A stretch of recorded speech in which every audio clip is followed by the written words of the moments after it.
China, an ever-changing giant. Home of the world's oldest living civilization, this land was nearly stripped of its spiritual roots after 70 years of communist dogma. After the disastrous Cultural Revolution, the Chinese Communist Party, or CCP, pretended to reform itself so it could attract foreign investment. Now it is done pretending. It's critical the world understand the regime's agenda, tactics, and how to deal with it, or we risk being caught underfoot by the imminent dangers it presents. The coronavirus outbreak is the latest wake-up call. Originating in China, the virus got out of control because the CCP hid it and lied about it. One of the first Chinese doctors who tried to warn the world about a new coronavirus died on Friday from the illness. He and 7 others were reprimanded by Wuhan police last month for spreading illegal and false information about the coronavirus. For the regime, censoring information to maintain tight control is far more important than saving lives. This obsession with power has thrown the whole world into crisis. European Commission President Ursula von der Leyen confirmed on Tuesday that the EU would be closing off its external borders to curb the spread of coronavirus. The death toll from the coronavirus in Italy on Thursday overtook that of China, where the virus first emerged, making Italy's outbreak the deadliest in the world and now the epicenter of the pandemic. U.S. health experts fear the country is on a similar trajectory as Italy. Total cases as of this morning in New York City, 21,873. Criticism is growing over China's handling of the CCP virus outbreak. And if people would have known about it, it could have been stopped in place. It could have been stopped right where it came from, China. And the U.S. intelligence community has reportedly come to the conclusion that China's Communist Party purposely concealed their virus numbers from the start. U.S. Senator Ben Sasse, a member of the Senate Select Committee on Intelligence, put it plainly, quote, "The Chinese Communist Party has lied, is lying, and will continue to lie about coronavirus to protect the regime." Can something worse happen? Maybe. What if it is not a pandemic that may eventually pass, but a fatal threat to our security, freedom, and way of life? To learn about the CCP's method of rule, let's look at the experience of Hong Kong, one of the world's great cities.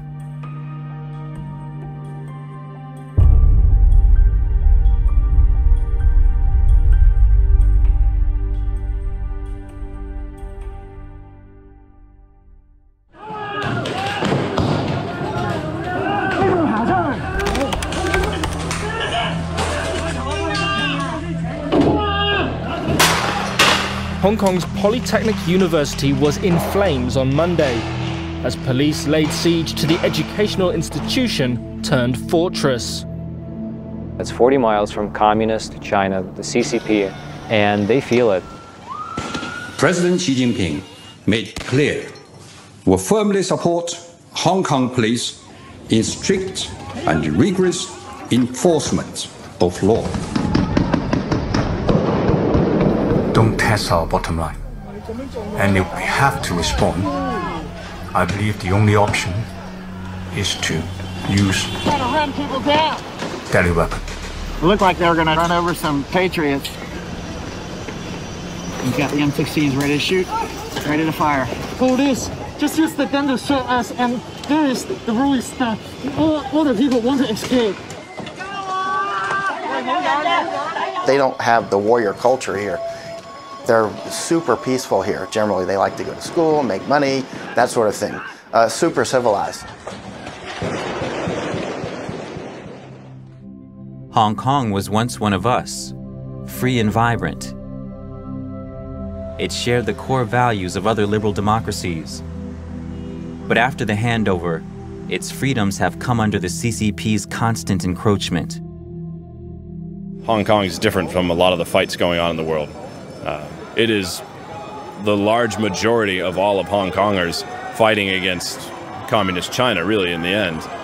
We are fighting for freedom and survival, okay? And the world should know, if Hong Kong falls, the whole world falls, okay? Because the Chinese Communist Party is the existential risk of humanity, period. The CCP wants to remake Hong Kong in its own image, and its appetite is not limited to that. PRC, the regime in Beijing, is the most evil regime, if we leave aside the Soviet Union, since the Third Reich. The difference is that the Soviet Union and Third Reich didn't dominate critical global supply chains, including those providing life-saving medicine. In 5 to 10 years, we'll have virtually no manufacturing capacity left for generic drugs. And again, this is 90% of our medicines. Chinese companies formed a cartel, dumped it on the global market, and they drove out all the US, European, and even Indian producers. This was in the early 2000s. And once they gained dominant market share, prices went back up. What we've seen is not that China has become more like the rest of the world and that it's liberalized. We've seen it go the other way. The European countries have been naive about China for too long. It is a different system. And there is a risk that a different system tries to impose its system on other parts of the world. Before we realized it, the CCP had a death grip on our economy and had infiltrated our institutions. From the party's great firewall in cyberspace, or to that great wall of sand in the South China Sea. More repression, more unfair competition, more predatory economic practices, indeed a more aggressive military posture as well. If we do not meet this threat now, it's going to define our century in much the same way that the Soviet Union defined the last century. Learn from the Hong Kong experience, because we have been dealing with this giant for at least 22 years. We have what has been happening on the ground to illustrate and to demonstrate to you how the CCP can go about taking over all these institutions and values.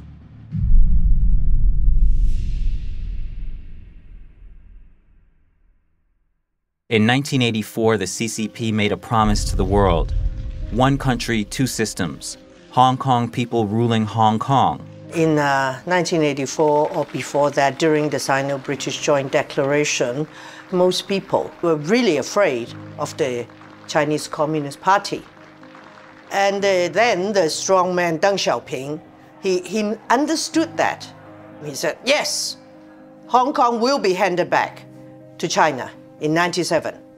But don't be scared, because the communists are not going to come and run Hong Kong. Why?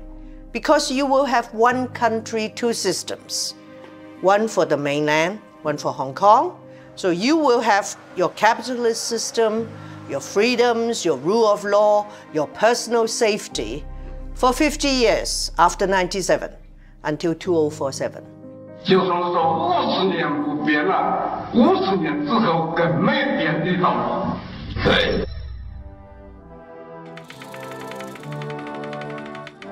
Now, Hong Kong people are to run Hong Kong. That is the promise, and that is the unshakable destiny.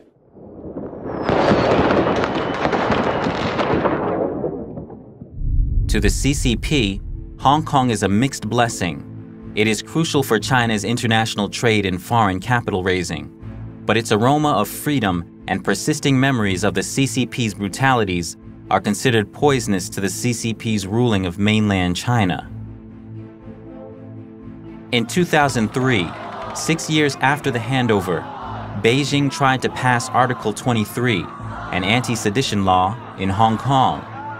It would let the party arrest commemorators, as well as free thinkers, people of faith, and political activists, all in the name of national security. Well, I think the Chinese government feels that they really need to come in and have very tight control. So, I mean, they have for decades, even before 1997, infiltrated Hong Kong. Their party members have infiltrated the government, the universities, business, and professionals. In 2012, the regime tried to implement a national education curriculum that glorifies the party and teaches its version of history. 現在國民教育最大嘅被批評嘅地方就係洗腦。因為國民教育科係中國定出嚟嘅歷史，唔係真正嘅歷史。The regime intensified media controls in Hong Kong in 2013 and 2014. Journalists were stabbed and beaten by triads linked to the regime. Vandalism, physical attacks, and financial interference became common. The basic law promises press freedom, but in reality, it is being significantly compromised. Interviews were barred, finished pages were removed, photos were added, columnists were sacked. This is the worst time. I think most of mainstream media are self-regulated and self-censorship. We also see that the Hong Kong media has been either bought up or controlled by the Chinese capital. In August 2014, Beijing laid down strict limits on promised voting reforms in Hong Kong. All candidates would be approved by the regime. For Hong Kongers, it meant the death of their democratic dream. What we want is the right to elect our leaders so that our leaders have a genuine mandate to govern Hong Kong. This will improve governance. We also want to see Hong Kong people having a genuine choice in electing their leaders and no screening mechanism. Beijing is reneging upon promises made in 1997 and also promises made to Britain that Hong Kong can retain a high degree of autonomy. It's been a month since pro-democracy protests erupted in Hong Kong, and these umbrellas have become a symbol of the movement. In November 2016, China's top legislature interfered in an ongoing politically charged court case by issuing an interpretation of Hong Kong's basic law. This led to the disqualification of 2 elected members of Hong Kong's Legislative Council. China's parliament recently made a rare interpretation of Hong Kong's mini-constitution, rebooting fears that Beijing is tightening its grip on Hong Kong's unique political process. It was unnecessary and would do more harm than good to public perception of the continued respect for the rule of law in Hong Kong. In a stunning move, on the eve of the 20th anniversary of the handover of Hong Kong, the Chinese regime betrayed the pledge that Hong Kong's return was founded upon. 中英联合声明作为一个历史文件，已经不再具有任何现实意义。对中国中央政府对香港特区的管理也不具备任何约束力。英方对回归后的香港没有主权、没有治权，也没有监督权。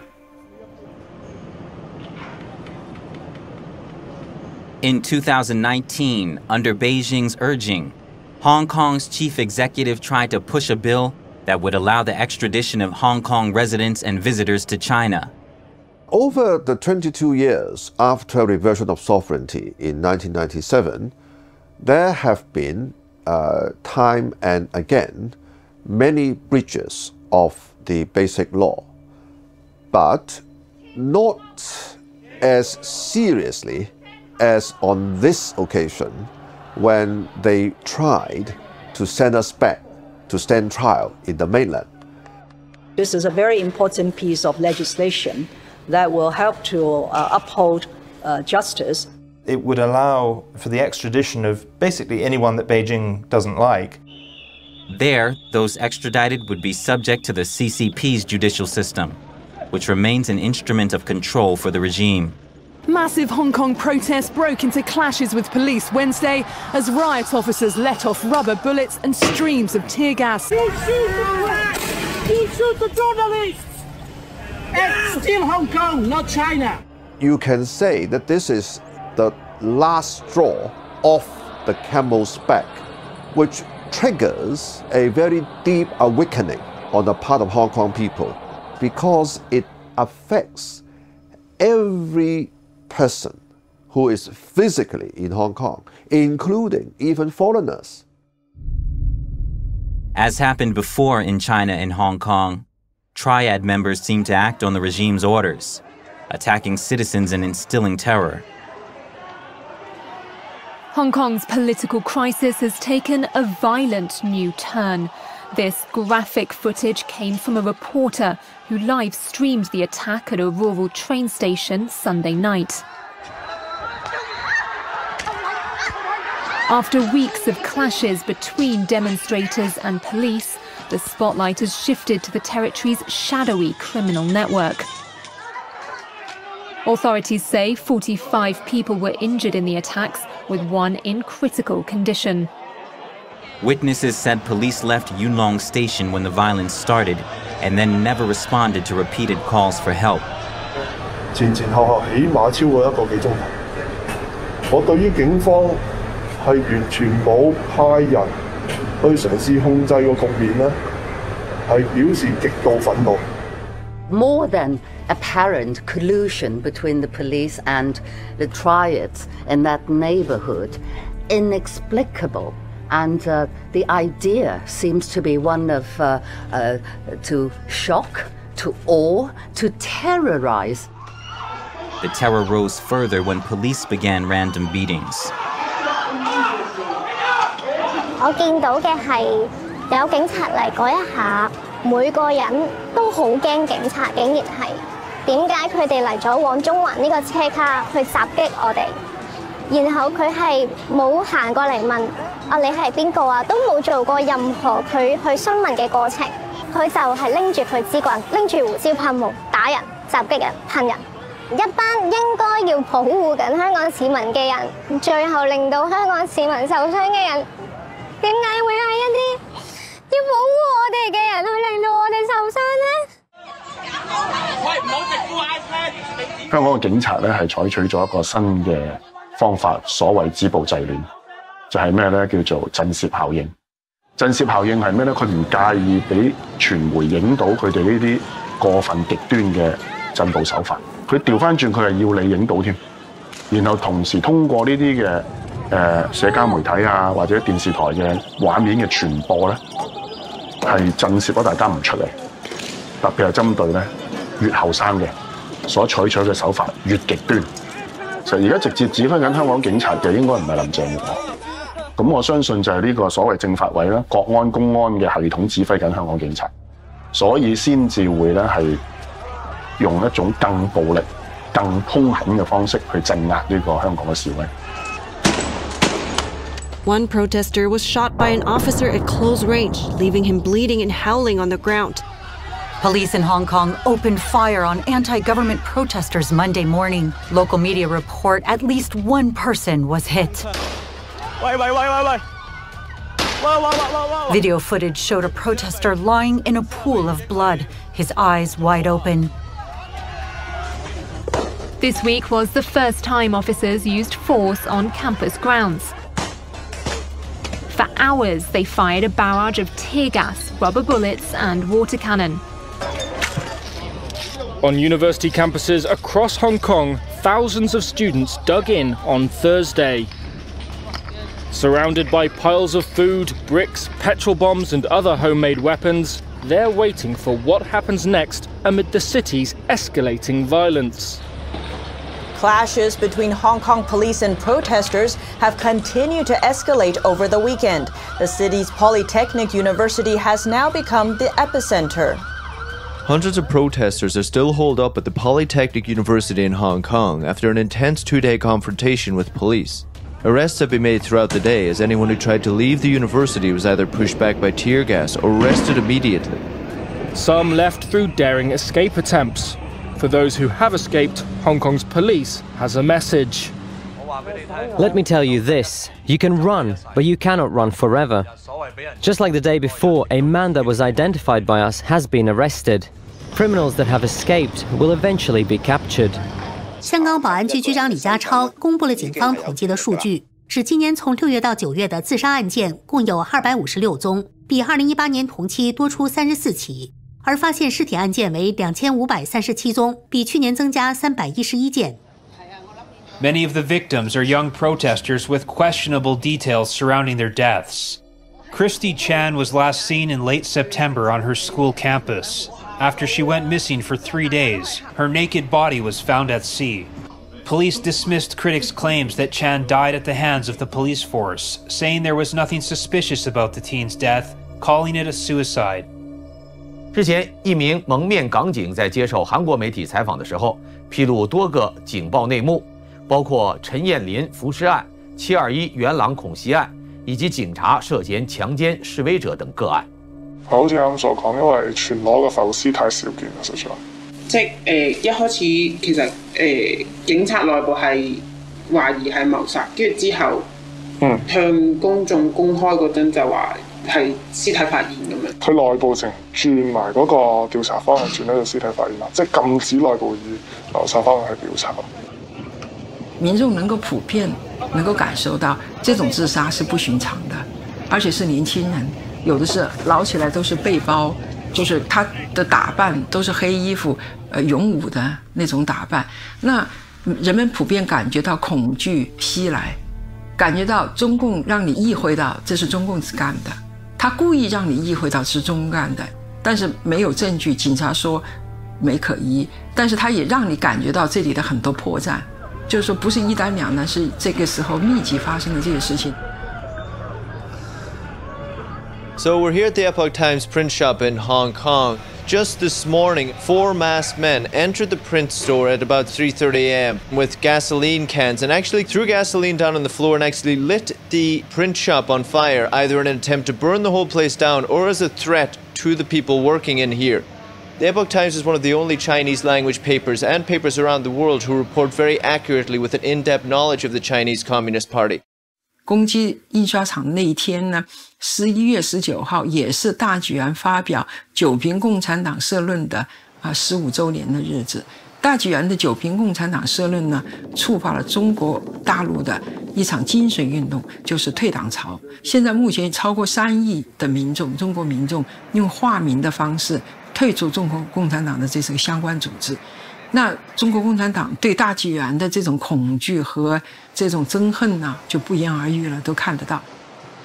我哋可能5年前雨傘運動嗰陣時，仲會講緊話冇激嬲共產黨咁樣，但係其實經過5年之後，當香港人發現其實呢一切嘢嘅幕後黑手係中國共產黨嘅時候，香港人已經好勇敢，可以企出嚟話：我哋依家就係要面對共產黨，要面對中共呢一個政權。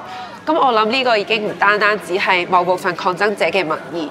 而係大部分香港人嘅覺醒。有冇諗過今日去唔去？我冇驚過，出得嚟行就預咗呢啲嘢。冇，但係我同我啲 friend 講咗話，要遺書㗎，即係講晒遺言㗎啦。咩嚟㗎？講唔講得㗎？講得，即係總之，如果我真係有咩三長兩短嘅，咪為見到我嘅浮屍啊乜嘢嘅。攞去器官捐贈咯，捐下啲有需要嘅人咯。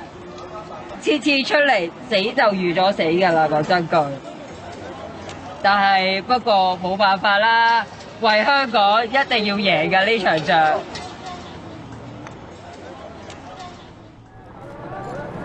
A lot of the people I spoke with, I asked them, I'm like, hey, the CCP is very intolerant, very inflexible, and they're not likely to grant those 5 demands. How long are you willing to fight for those 5 demands?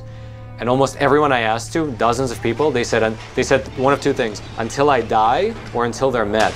香港人能夠咁不怕死，走在世界嘅前線對抗嗰個極權，係因為我哋唔係中國人咁樣喜歡做奴隸，我哋唔做奴隸，我哋就係講俾政權聽，我哋係唔會屈服嘅，我哋係站喺個前線咧，係對抗呢個龐大嘅鎮壓共產機器。我哋係無路可逃，我哋諗住死，我哋不如就繼續抗爭落去。民不畏死，奈何以懼之？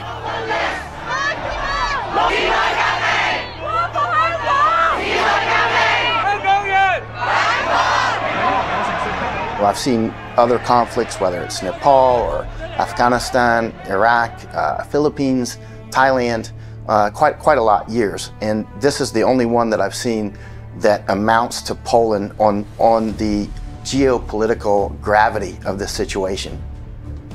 Poland was the last straw for the Soviet Union, and now Hong Kong is that nexus of problems for CCP. This is an existential threat to CCP.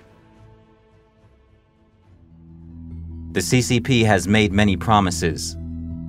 In 1944, Chairman Mao told the visiting U.S. Army Observation Group, "The U.S. is our good friend, and the Chinese Communist Party's goal is to establish an American-style democracy for Chinese people."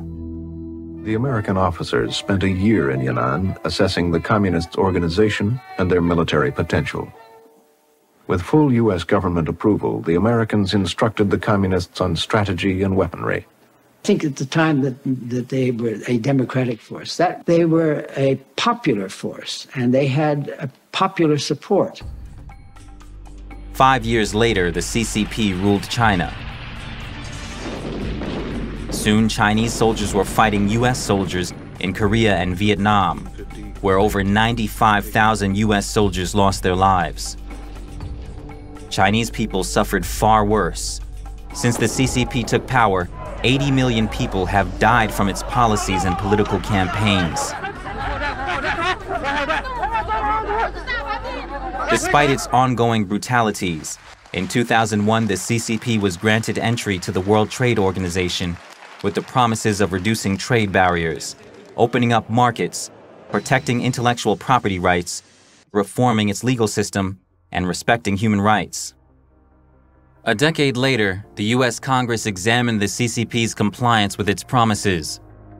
Judging by the expressions of the past 10 years, I think the answer to the first question, whether China has and will keep its promises, is sadly no. Not only did WTO not bring freedom and democracy to China, it so certainly didn't bring fair trade either.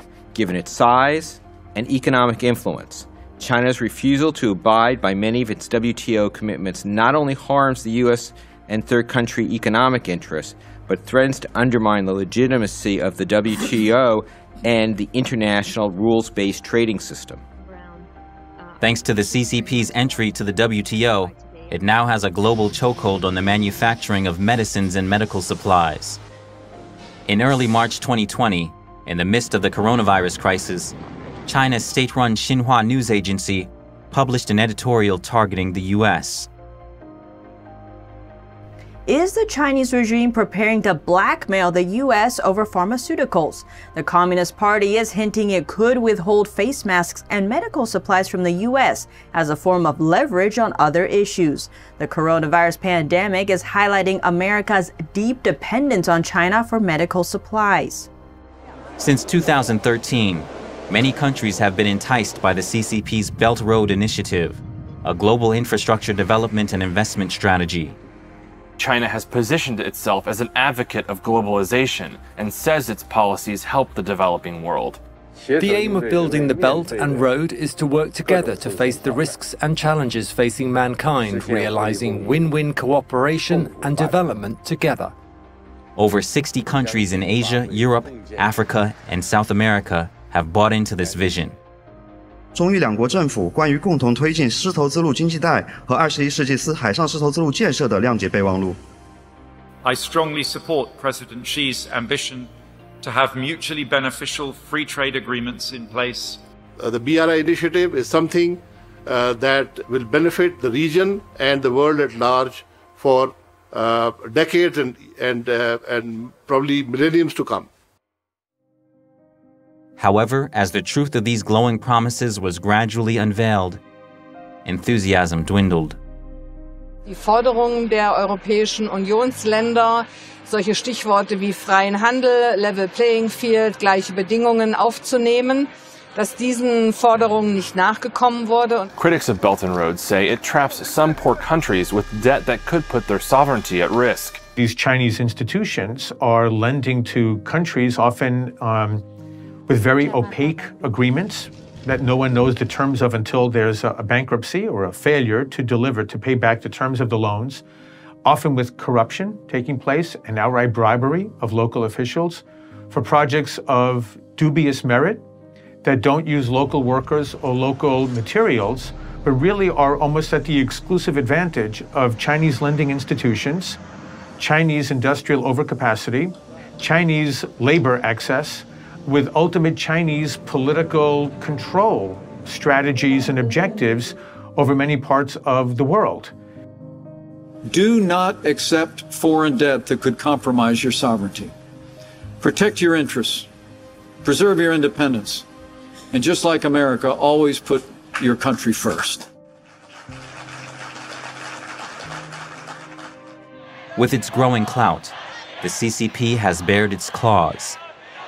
From its military expansion abroad to its control of more UN organizations, from its infiltration and coercion of international businesses, universities, news media, movie studios, and governments, to its public assaults on organizations and individuals who dare to criticize it, the CCP is attacking the vital organs of the free world, like a political incarnation of the deadly coronavirus.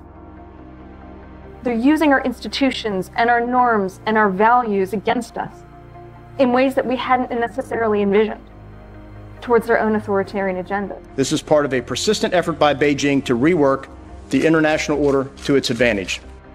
So I was telling our friends in liberal democracies that if you do not try to rectify this now,